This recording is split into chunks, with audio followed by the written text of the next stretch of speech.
ఈరోజు రాష్ట్రంలో జరుగుతున్నటువంటి పరిస్థితుల్లో వక్ఫ్ బోర్డ్ ల్యాండ్ గుంటూరు జిల్లాలో ఉన్నటువంటి మంగళగిరి ప్రాంతంలో దాదాపు 72 ఎకరాలు 100 కోట్లు చేస్తుంది. వక్ఫ్ బోర్డ్ అనేది కేవలం ఎవరైతే వక్ఫ్ చేసి ఉంటారో అది ముస్లిం జాతి యొక్క ఔన్నత్యం కోసము, వాళ్ళ అభివృద్ధి కోసము, ఒక పుణ్యం సంపాదించాలన్న ఉద్దేశంతో వాళ్ళు దానం చేసి ఉంటారు.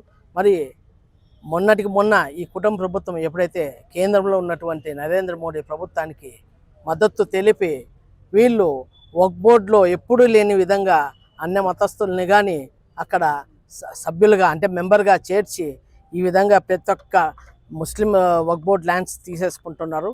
మరి దాని దిశానిర్దేశం ఏమన్నా ఉందా?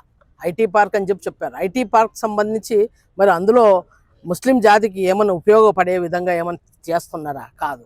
మరి మీ వ్యాపారాల కోసం, మీ అభివృద్ధి కోసం, మీ స్వలాభం కోసం ఏదైతే చేస్తున్నారో ఖచ్చితంగా దీన్ని ఖండిస్తున్నాము.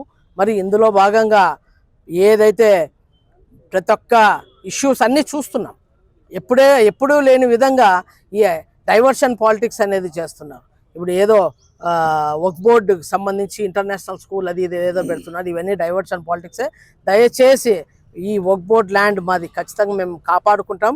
లేని పక్షంలో జగన్మోహన్ రెడ్డి గారు ఏ విధంగా అయితే చెప్పారో మెడికల్ కాలేజ్ సంబంధించి చూశారంతా, ఎవరే కానీ టెండర్లు వేసే పరిస్థితి లేదు. రేపు పొద్దున గవర్నమెంట్ వచ్చిన తర్వాత మీరు ఐటీ పార్క్ కడతారో ఏం కడతారో మళ్ళీ అయినా కానీ అది వక్ఫ్ బోర్డ్ స్వాధీనం చేసుకుంటే ఇది ప్రభుత్వానికి హెచ్చరిస్తుంది.